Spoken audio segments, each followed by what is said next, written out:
कि उनके मुकदमा खत्म होते चले गए, बहुत सारे खत्म हो गए, बहुत सारों में उनकी जमानत कंफर्म हो गई, बहुत सारी सजाएं उनकी मुअत्तल हो गई। और उसके बाद अब इमरान खान साहब पे जो है वो 9 मुकदमात बाकी थे, 9 में से 8 मुकदमात फारिग हो गए हैं। अब इमरान खान साहब पे सिर्फ 1 मुकदमा बाकी है, जिसकी वजह से वो अडियाला जेल में मौजूद है। वैसे मुकदमात की वजह से तो इमरान खान साहब अडियाला जेल में नहीं है। इमरान खान साहब को बेगुनाह जेल के अंदर रखा गया सिर्फ इसलिए कि पाकिस्तान की जो मिलिट्री एस्टेब्लिशमेंट है वो उन्हें अपना दुश्मन समझती है और वो ये चाहती है कि इमरान खान साहब माफी मांगे। जैसा कि फील्ड मार्शल के स्टेटमेंट में भी आपने देखा, डीजी आईएसपीआर के स्टेटमेंट में भी आपने देखा, हर दूसरे दिन टाउट्स आते हैं और वो ये कहते हैं कि सच्चे दिल से पाकिस्तान तहरीक इंसाफ माफी मांगे वरना ये कर देंगे वो कर देंगे। तो ये एक पुरानी कहानी है जो चल रही है। एक बात तो साबित हो गई इस फैसले से कि 2 साल तक इमरान खान साहब को 9 मई के 8 केसेस में नाहक कैद रखा गया है। ये जो 9 मई के 8 केसेस में इमरान खान साहब को 2 साल तक जेल के अंदर रखा गया, ये नाहक कैद रखा गया है। ये बात आज सुप्रीम कोर्ट ऑफ पाकिस्तान से साबित हो गई और ये भी साबित हो गई कि पाकिस्तान की अदालतों ने एक आले के तौर पे काम किया, एस्टेब्लिशमेंट का वो हथियार बनी और इस हथियार ने पाकिस्तान तहरीक इंसाफ को कुचलने में अपना पूरा किरदार अदा किया। अब चाहे ये लोअर जुडिशरी है, चाहे ये हाई कोर्ट्स हैं, ये सारा मामला आपके सामने है। ये अदालत ने फैसला दिया क्यों? देखें, अब हर तरफ जजेस कंट्रोल कर दिए गए हैं। सुप्रीम कोर्ट ऑफ पाकिस्तान में एक कंप्रोमाइज्ड किस्म के जजेस को पहुंचाया गया है, लेकिन मामला यह भी है ना कि जजेस पे भी दबाव होता है। एक दिन पहले 2 मुअज़्ज़िज़ जज साहिबान ने खत भी लिखा कि जनाब गलत तरीके से अदालत चल रही है, नाइंसाफी हो रही है, कानून और आइन के मुताबिक सुप्रीम कोर्ट ऑफ पाकिस्तान को चलना चाहिए। उन्होंने निशानदेही की, वकला का दबाव बढ़ता चला जा रहा है, जजेस के अंदर से दबाव बढ़ता चला जा रहा है।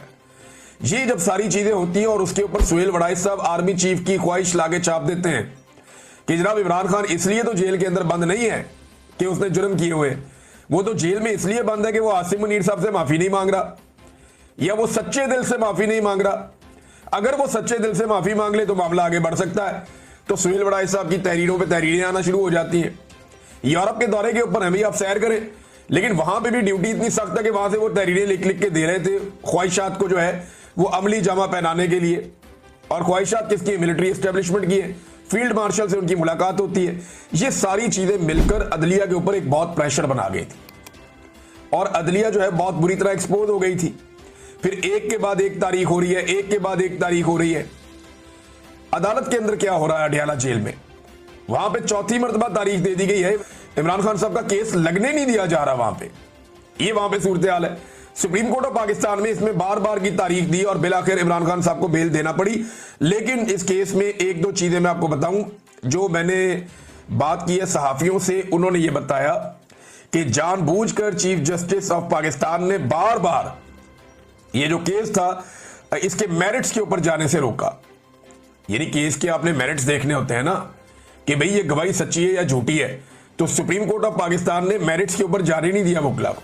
ऐसा लगता है सुप्रीम कोर्ट ऑफ पाकिस्तान नहीं चाहती थी कि पंजाब हुकूमत या पाकिस्तान की एस्टेब्लिशमेंट या जो अदलिया है, लाहौर हाई कोर्ट हो गई, या जो दहशतगर्दी की अदालतें हैं, उनके सारे जजेस एक साथ मुतनाज़े हो जाएं, क्योंकि उन्होंने नाइंसाफी पर मबनी फैसले दिए हैं।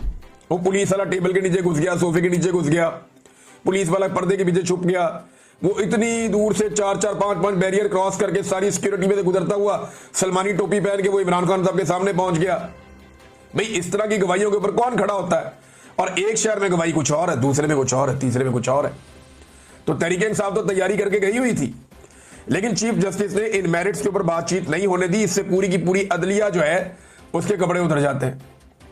लेकिन अदलिया, ये इसका क्रेडिट जाता है किसको? देखिए, इसका एक तो क्रेडिट पाकिस्तान के अवाम को जाता है जिन्होंने हार नहीं मानी। 8 फरवरी 2024 के बाद से लेकर अब तक हार नहीं मानी और वो आज भी इमरान खान के साथ खड़े हैं। दूसरा, पाकिस्तान के सोशल मीडिया को भी एक क्रेडिट जाता है, लेकिन सबसे बड़ा क्रेडिट जाता है इमरान खान साहब की जो कानूनी टीम है उसे। वो टकरे मारते रहे, उन्हें पता है कंप्रोमाइज कर दिया, लेकिन उन्होंने उसमें से भी अपना काम निकाला। उन्होंने इतनी टकरे मारी कि बिलाखिर वो दरवाजा खुल गया। और इसमें बैरिस्टर सलमान सफदर जो है वो बहुत तारीफ के लायक है। इमरान खान साहब की जो पूरी वकला की टीम है वो सभी मुबारकबाद के लायक है। बैरिस्टर सलमान सफदर साहब हैं, सलमान अकरम राजा साहब हैं, इन लोगों ने बड़ा अच्छा काम किया। लेकिन जो एक प्रोफेशनली मैंने देखा कि जिस वकील ने बहुत अच्छी हैंडलिंग की तमाम मामलात की और मुकदमात की, वो बैरिस्टर सलमान सफदर है।